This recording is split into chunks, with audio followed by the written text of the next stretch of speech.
औज़ुबिल्लाहिमिनश्शैतानिर्रजीम बिस्मिल्लाहिर्रहमानिर्रहीम। तो कल के लेक्चर में हमने सिंपल रेजिस्टिव सर्किट शुरू करे थे। तो उसमें मैंने आपको एनालिसिस करवा के बताया था।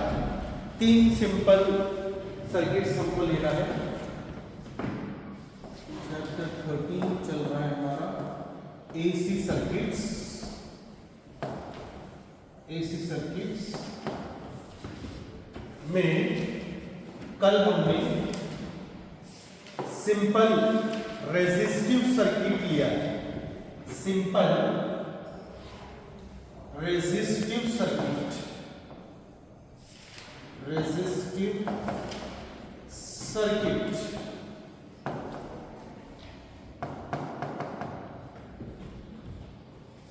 और इसका एनालिसिस किया हमने। एक रेजिस्टर था आर रेजिस्टेंस का और हमने इसको अल्टरनेटिंग ईएमएफ लगाया था। अल्टरनेटिंग ईएमएफ का इक्वेशन था E = E0 sin omega t और करंट इंस्टेंटेनियस करंट आए जा रहा था इस सर्किट में से। ये सिंपल सर्किट हमने लिया था कल। तो ईएमएफ का इक्वेशन आया E = E0 sin omega t। E0 जो है ये है peak EMF, omega t phase है, उसमें से ओमेगा एंगुलर फ्रीक्वेंसी है, t इंस्टेंटेनियस टाइम। फिर हमने सर्किट एनालिसिस किया। E = IR ओहम्स लॉ का इक्वेशन यूज किया। E = IR। तो ये दोनों भी जो है E के इक्वेशन हो गए। लेफ्ट हैंड साइड इक्वल है, दोनों के राइट हैंड साइड भी इक्वल आना चाहिए। तो therefore IR = E0 sin omega t और इस पर से I = E0/R into sin omega t। और कल आपको याद होगा E0/R हमने लिए थे I0। तो therefore I = I0 sin omega t। और फिर हमने इन इक्वेशन को कंपेयर करना है। ये इक्वेशन 1 पता नहीं, हमने शायद इक्वेशन 2 भी दिया था, इसमें इक्वेशन 2 दिया था और ये इक्वेशन 3 था। तो अगर हम इक्वेशन 1 और 3 को अगर कंपेयर करते हैं तो हमने कल ये कंक्लूजन निकाले थे कि ईएमएफ और करंट दोनों सेम फेज में चल रहे हैं। ईएमएफ और करंट दोनों भी सेम फेज में चल रहे हैं। They are in same phase. ये कंक्लूजन कल हमने निकाला।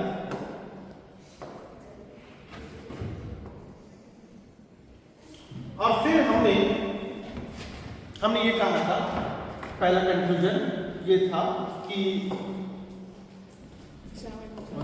therefore E and I are in phase।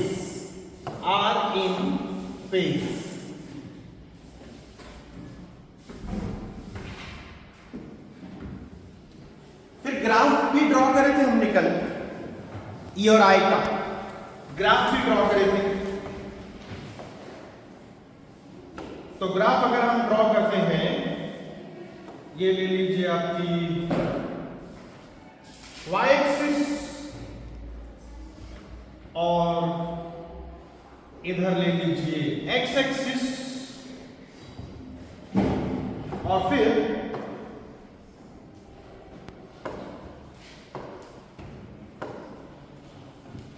यहां पर प्लस E0 0 और ये जितना ऊपर पॉजिटिव है उतना ये नेगेटिव माइनस E0। 0 डिग्री, फिर उसके बाद 90 डिग्री यानी π/2 रेडियन, पाई रेडियन, 3π/2 रेडियन और 2 पाई रेडियन।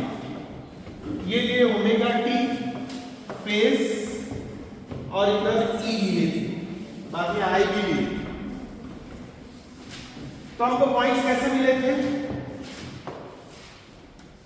पॉइंट्स अगर हमने लिए इनके, तो यहां पर एक पॉइंट प्लस E0, पाई पे 0, 3π/2 पे माइनस E0 और आपके 2 पाई पर 0। तो कुछ इस तरह का ग्राफ हमको मिला कल। ये पॉइंट्स हमें मिला नहीं। उसी तरह से हमने करंट का भी ग्राफ ड्रॉ किया था कल। हमने करंट का भी ग्राफ प्लॉट करें, तो यहां पर हम ले लेंगे प्लस I0, यहां पर ले लेंगे माइनस I0।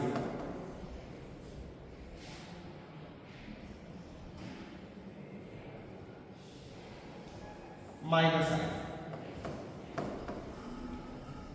तो पहला पॉइंट हमको यही मिला था।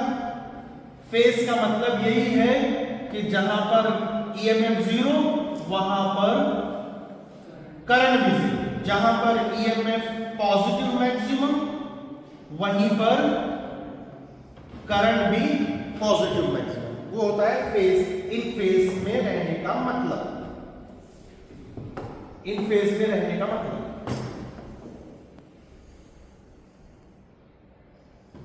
तो यहां पे ये ग्राफ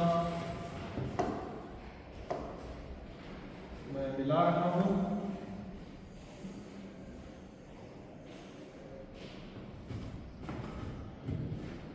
ये कल हमने ड्रॉ कर लिया, यहां तक हम आए। अब हम इसका फेजर डायग्राम ड्रॉ करेंगे। फेजर डायग्राम, तो फेजर डायग्राम हमने आपको कल ही सिखाया है। क्या रहता है फेजर डायग्राम? कल हमने ये आपको पढ़ा दिया। फेजर क्या रहता है?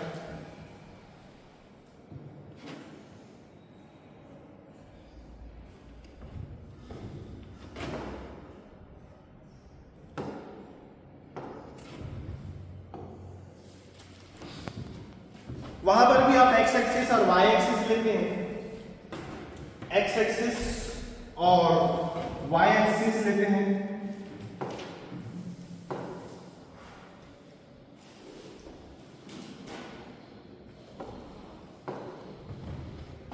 तो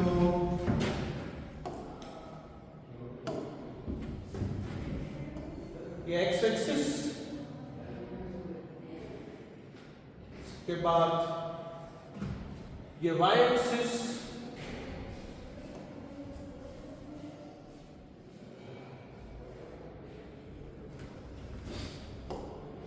फेजर डायग्राम ड्रॉ करना है, मेरे साथ आप ड्रॉ कर सकते हैं।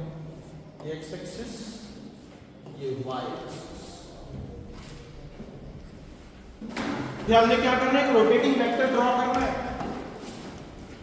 रोटेटिंग वेक्टर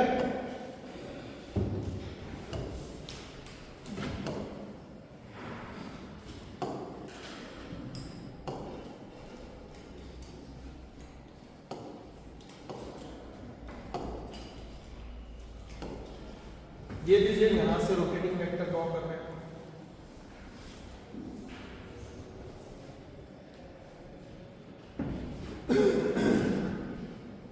कितने एंगल से हमने इसको रोटेट किया एंटी क्लॉकवाइज डायरेक्शन में? तो आप बोलेंगे सर हमने इसको साइन ओमेगा टी के एंगल से रोटेट किया हुआ है।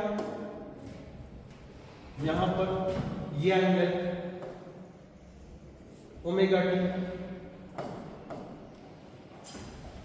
और ये लेंथ जो है, ये लेंथ क्या इंडिकेट करेंगी? E0 और I0। अभी फिलहाल समझो हम EMF का प्लॉट करें, तो E0 ये रिप्रेजेंट करेगा E0।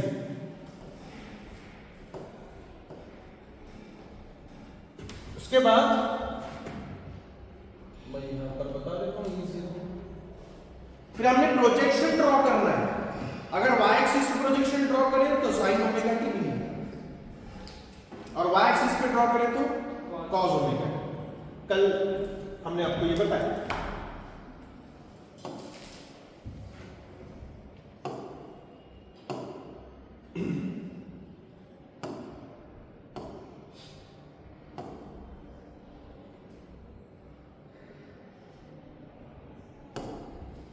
ये प्रोजेक्शन ले लें हम यहां से।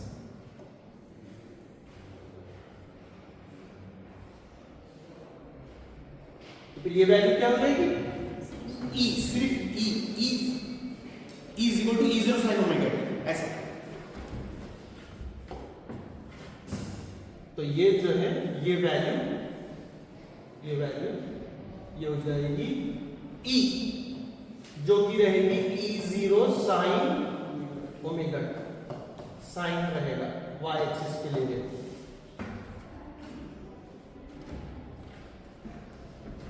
E का फेजर डायग्राम हो गया ये EMF का। मुझे लगता समझ में आ गया होगा, ठीक है। अच्छा मुझे बताओ कि करंट में कितना फेज है? आप बोलेंगे सेम है सर, ओमेगा टी है और साइन ओमेगा टी है, तो फिर हम उसको इधर ही बता देंगे, इसी वेक्टर के अलाउंग बताना पड़ेगा क्योंकि सेम फेज में जा रहे दोनों, तो हम इसी वेक्टर के अलाउंग बता देंगे। तो अब मैं बता रहा हूं I, तो यहां पर मैं ये एरो ड्रॉ कर लेता हूं। तो भाई साहब ये जो मैक्सिमम वैल्यू हो गई यहां से यहां तक, ये क्या हो गई? I0। प्रोजेक्शन ड्रॉ किया मैंने, इसका भी प्रोजेक्शन अगर हम ड्रॉ करते हैं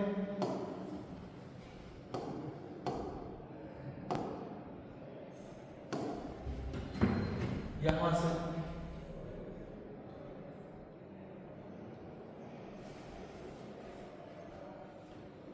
तो ये हो जाएगा I इज इक्वल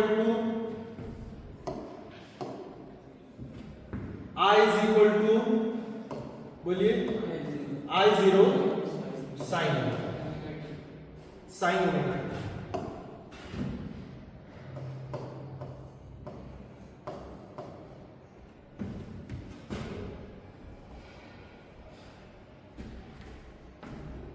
हो गया फेजर डायग्राम। तो हम इसको क्या नाम देते हैं? Phasor diagram. Phasor diagram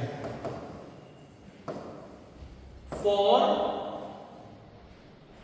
purely resistive circuit, for purely resistive circuit. Circuit ऐसा है कि सिर्फ और सिर्फ रेजिस्टर है उसके अंदर, और हमने उसको क्या लगा दिए? हमने उसको लगा दिए अल्टरनेटिंग EMF। फिर क्या करें आगे चल के? हमने करंट का रिलेशन मालूम करे EMF के साथ। चारों पांचों सर्किट में यही करना है कि करंट और EMF कैसे चल रहे हैं, करंट और EMF कैसे चल रहे हैं, यही काम करना है।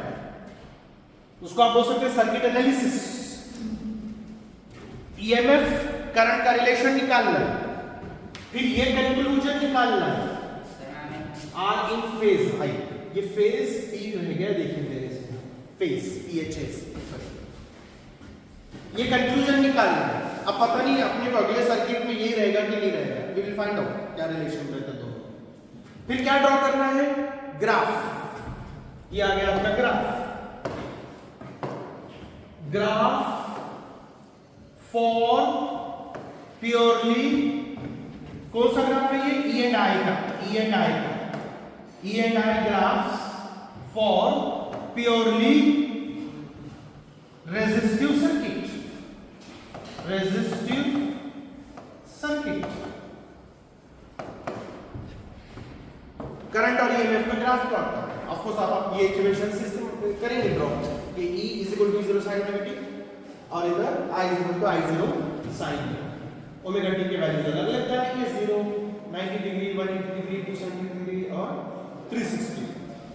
रेडियन में 0 रेडियन, π/2 रेडियन, π रेडियन, 3π/2 रेडियन और 2π रेडियन, और फिर फेजर।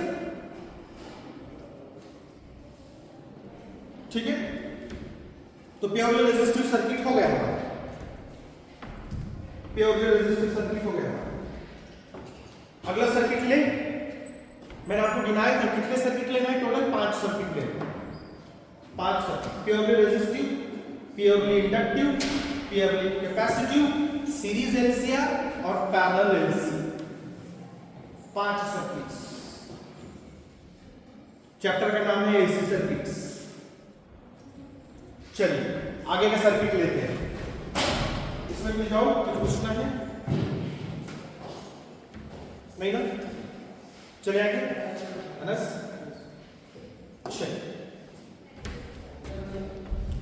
नेक्स्ट, सिंपल और प्योरली, सिंपल और प्योरली इंडक्टिव सर्किट,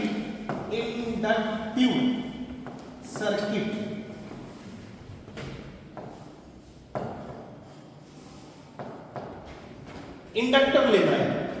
इंडक्टर क्या रहता है, कॉइल रहता है, बस कॉइल टर्न्स रहते हैं उसके। किताब में हम इसका टाइटल क्या पाएंगे, AC applied to inductor, AC applied to inductor. Inductor मतलब कॉइल जिसके अंदर सेल्फ इंडक्शन होता है, जिसके अंदर ये इंड्यूस्ड ईएमएफ बनता है, ऐसा कंपोनेंट। सर्किट कैसे दिखेगा, सर्किट कैसे दिखेगा, सर्किट डायग्राम ड्रॉ कर लेते हैं इनका। इंडक्टर लेना है तो ये है इंडक्टर का सिंबल, इंडक्टर, और इसको क्या देना है, अल्टरनेटिंग ईएमएफ, अल्टरनेटिंग सोर्स लगा देना। ये लगा दिया आपने अल्टरनेटिंग सोर्स।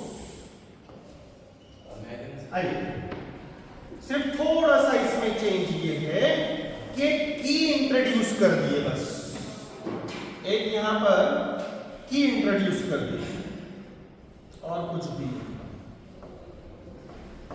की। यहां पर ये EMF E is equal to E0 sine omega t।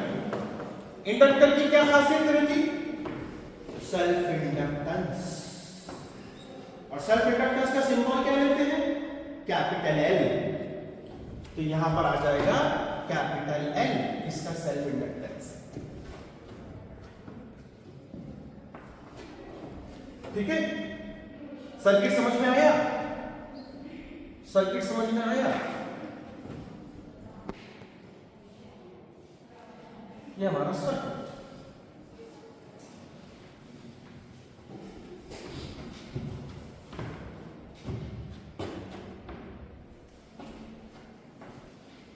Diagram में जो दिख रहा है वो समझ में आया।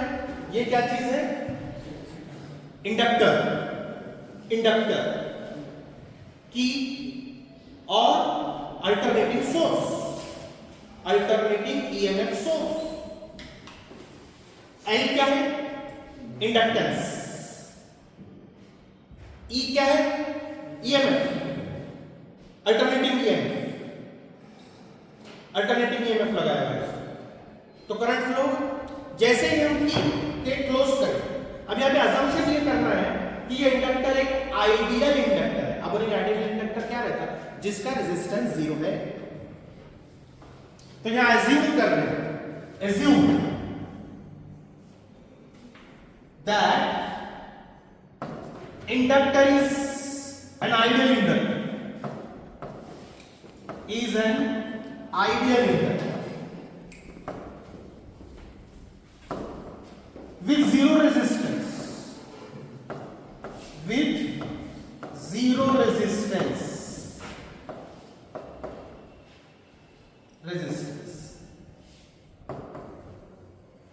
इससे क्या फायदा होगा, जीरो रेजिस्टेंस से जितना ईएमएफ ये सोर्स देगा वो पूरा का पूरा ईएमएफ ये एल के अक्रॉस डेवलप हो जाएगा।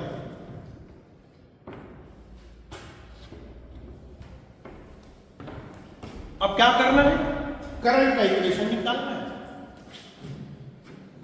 तो जैसे ही आप की के क्लोज करते हैं करंट फ्लो होने लगेगा, बट ये अल्टरनेटिंग करंट रहेगा, चेंजिंग विद टाइम रहेगा, साइनोसाइडल रहेगा, तो वो चेंजिंग मैग्नेटिक फील्ड बनाएगा। करंट धीरे धीरे बढ़ते जाएगा, कम होते जाएगा, बढ़ते जाएगा, कम होते जाएगा, यानी चेंजिंग करंट रहेगा। वो चेंजिंग करंट किसमें से फ्लो होगा? ये इंडक्टर में से, इसलिए इंडक्टर के तरफ क्या बनेगी? Changing magnetic field. और चेंजिंग मैग्नेटिक फील्ड क्या करेगी? ईएमएफ इंड्यूस करेगी, राइट। और आपने जो ईएमएफ लगाया है सोर्स के जरिए जो ईएमएफ लगाया है वो कितना है? तो आप बोलेंगे सर ये क्या लिखे हमने? E = E0 sin omega t। ठीक है, यहां से शुरुआत करता हूं मैं।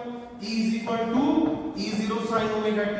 ये अल्टरनेटिंग ईएमएफ जा रहा है और इस वजह से आप ये बोलोगे कि सर इंडक्टर में ईएमएफ इंड्यूस्ड हुआ सर। तो समझो मैंने कहा कि E डैश इंड्यूस्ड ईएमएफ है, इंस्टेंटेनियस, ऑब्वियसली। E डैश क्या ले रहा मैं? इंड्यूस्ड ईएमएफ, टाइम में, इंडक्टर में। E कौन सा ईएमएफ है? जो मैं सोर्स से दे रहा वो ईएमएफ ये। आप समझ रहे हो फिनोमेना? समझ रहे कि नहीं समझ रहे?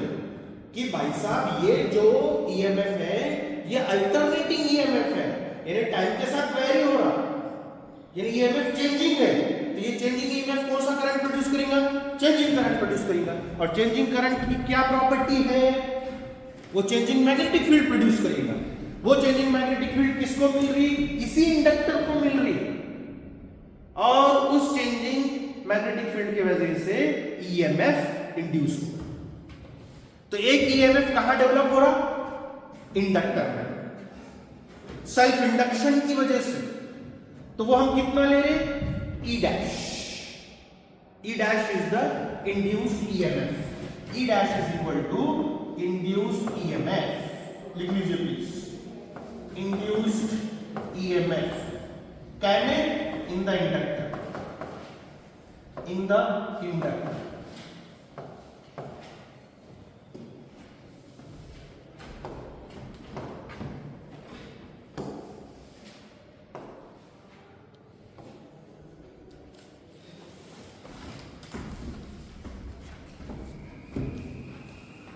क्या इसका इक्वेशन हमको मालूम है? जी हाँ, हमको मालूम है इंड्यूस्ड ईएमएफ कितना रहता है, हम पढ़ चुके हैं।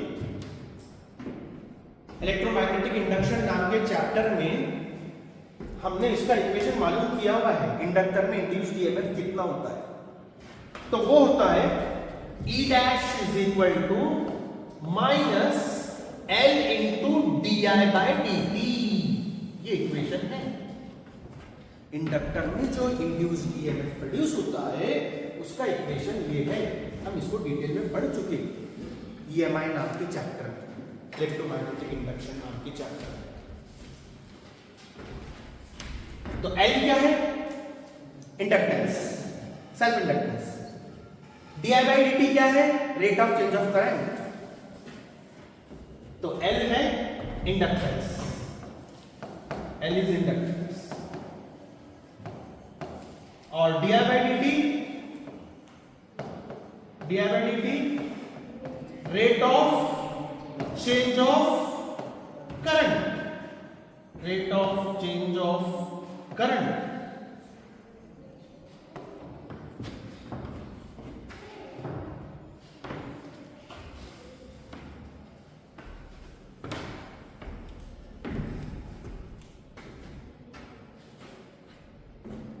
ऑफ कोर्स ये बाय लेंज लॉ है, बाय लेंज लॉ।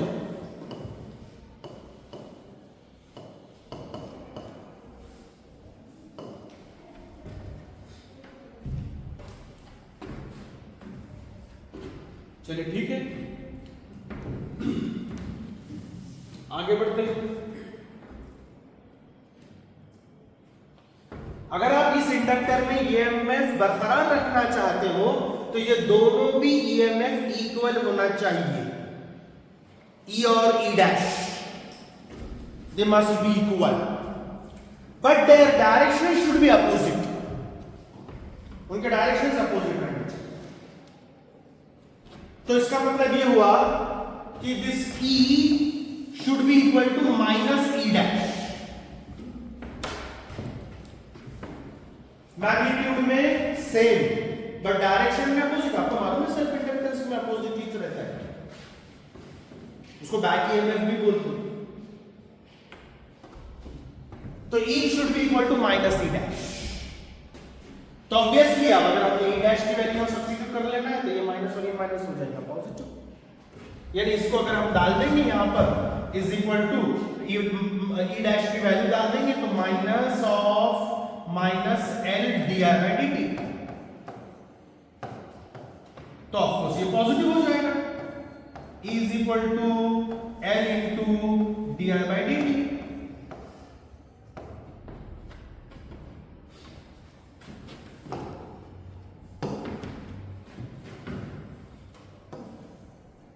ठीक है,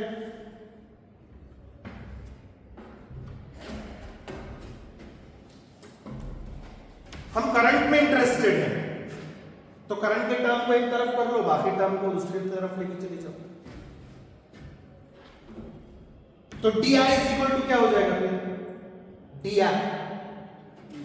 into dt अपॉन L। सो therefore या फिर आप इसको ऐसा लिख लो पहले, L into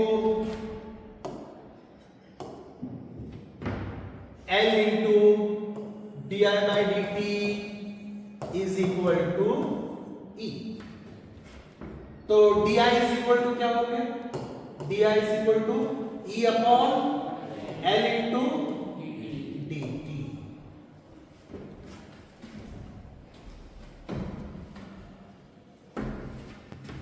बट E क्या है, E जीरो साइन ओमेगा, तो यहां ये वैल्यू सब्स्टिट्यूट कर देंगे। therefore di is equal to E0 upon L into sin omega t dt।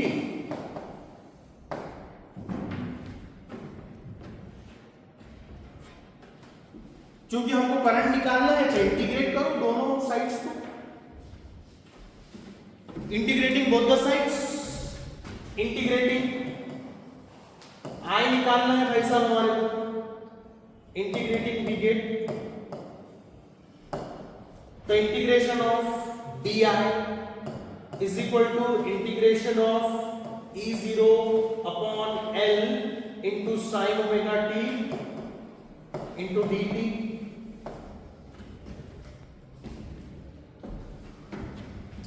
लेकिन E0 और L कांस्टेंट है, उनको बाहर निकाल दो, इनका इंटीग्रेशन नहीं होगा और इंटीग्रेशन ऑफ di हो जाएगा I, इंटीग्रेशन ऑफ di हो जाएगा I और बाहर निकल जाएगा E0 अपॉन L, इंटीग्रेशन में कौन रह जाएगा, sin omega t dt।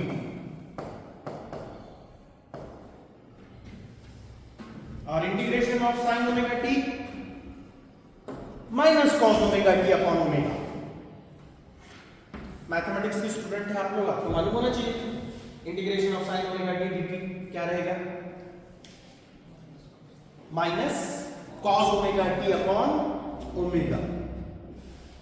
t variable है तो t के साथ कौन बैठा हुआ है, ओमेगा, तो इसलिए cos ओमेगा t को डिवाइड करना पड़ेगा ओमेगा से। अब इसका इंटीग्रेशन करेंगे हम तो I is equal to E0 upon L integration of sin omega t minus cos omega t upon omega, इन ये हो गया इंटीग्रेशन इसका, plus constant, integration constant, integration constant.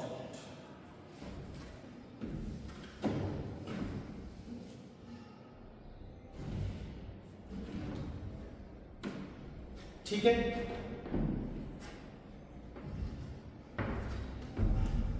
Circuit के मार्क्स के लिए पूछेंगे इम्तिहान में। करंट की इक्वेशन की तरफ जा रहे हैं।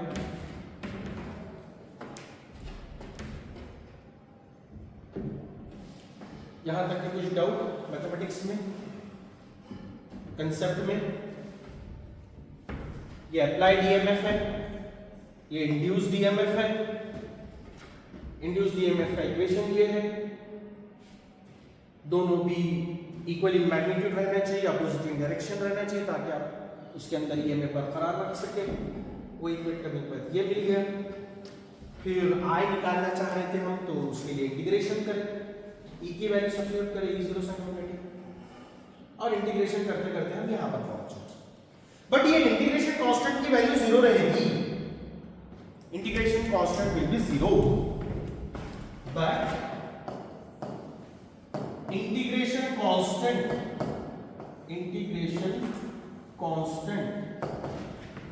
is 0.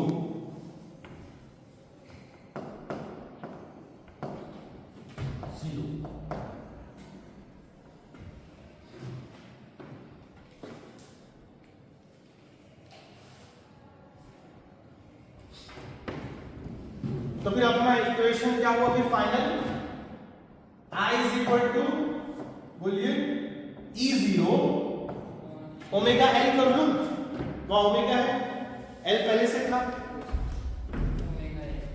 ये ओमेगा L ले लूं और माइनस कॉस ओमेगा,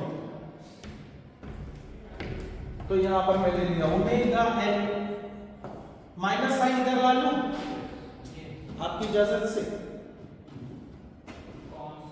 और कॉस ओमेगा टी,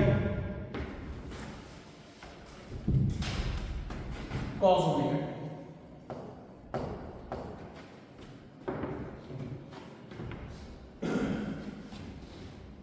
लेकिन कॉस ओमेगा टी होता है sine 90 minus omega t, sine 90 minus omega, यानी sine pi by 2 minus omega t. This is equal to minus E0 upon omega L, तो हम इसको expand कर रहे हैं कॉस ओमेगा टी को, और हम क्या बोलते हैं वो क्या है sign pi by 2 minus omega T.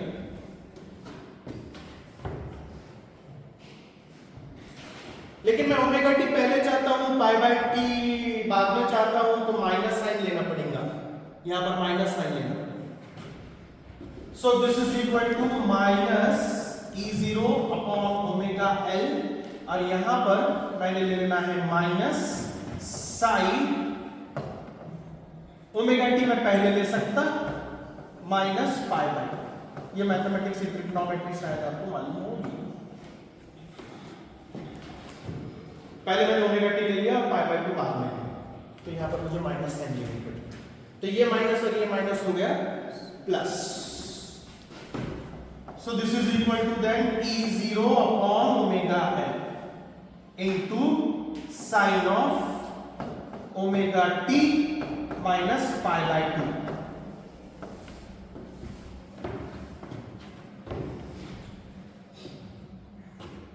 अब ये कांस्टेंट है, E0 ओमेगा और L कांस्टेंट है, तो इससे मैं नया कांस्टेंट ले रहा हूं और वो है I0। So this is equal to I0 sine omega T minus pi by 2, ये है I।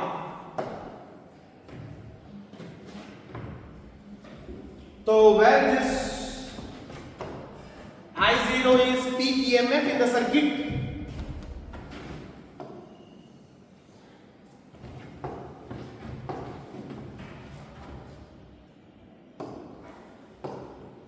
I0 क्या है, I0 is equal to equation में क्या है वो बोलिए E0 अपॉन ओमेगा L, ये याद रखना है, याद रखना है, काम का इक्वेशन है। आगे हम जब इसका रिएक्टेंस निकालेंगे तो ये लगेगा, ये याद रखना। इसको हम इक्वेशंस को नंबर डालते हुए जाएंगे। जो ये पहला E का इक्वेशन था, इसको हम बोलेंगे इक्वेशन 1, प्लीज नंबर डालते जाइए। E is equal to E0 sin omega T,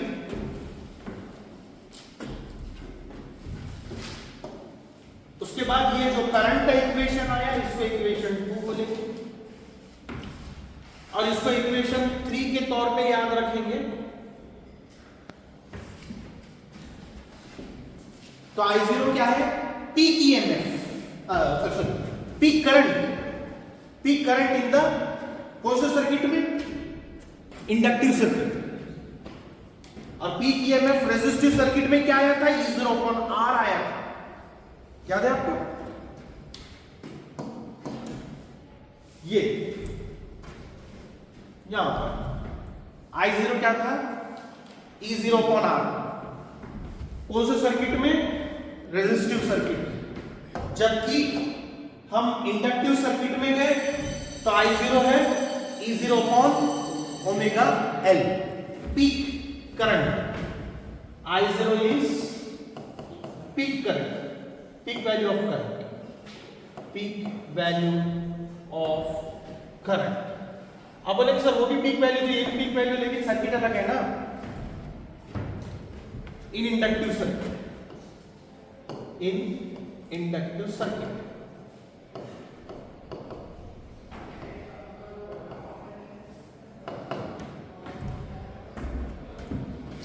अब इक्वेशन 1 और 2 को कंपेयर करो।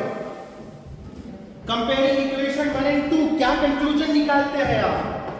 बहुत, अब ये अपना कंक्लूजन है अपने सर्किट का। कंक्लूजन फ्रॉम इक्वेशंस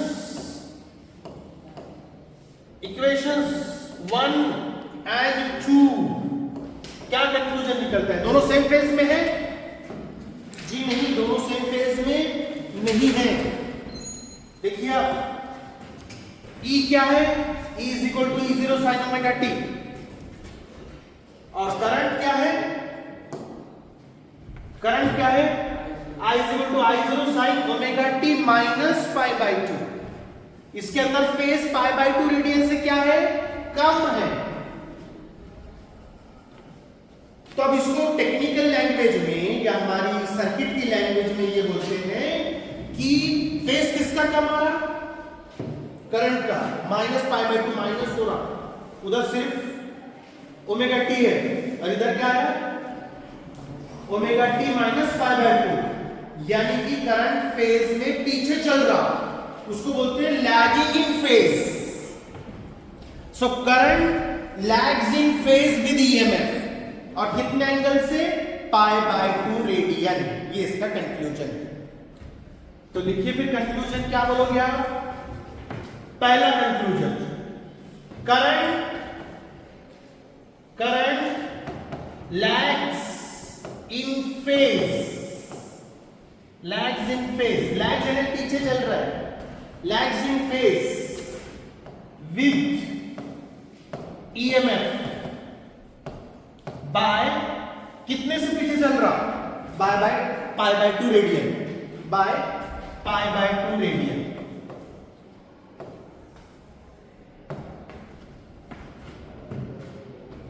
इसको दूसरा अंदाज क्या है? कौन आगे चल रहा है?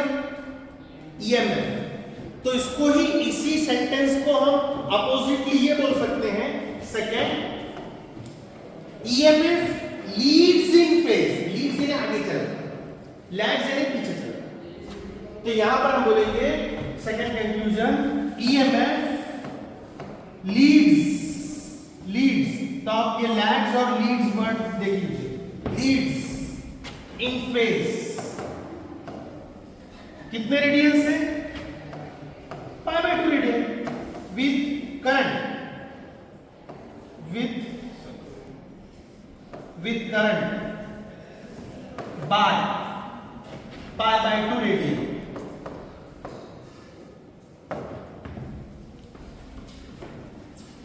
ये हमारा कंक्लूजन इंडक्टिव सर्किट। अब ये सवाल क्या में आएगा आपको? एमसीक्यू में आएगा।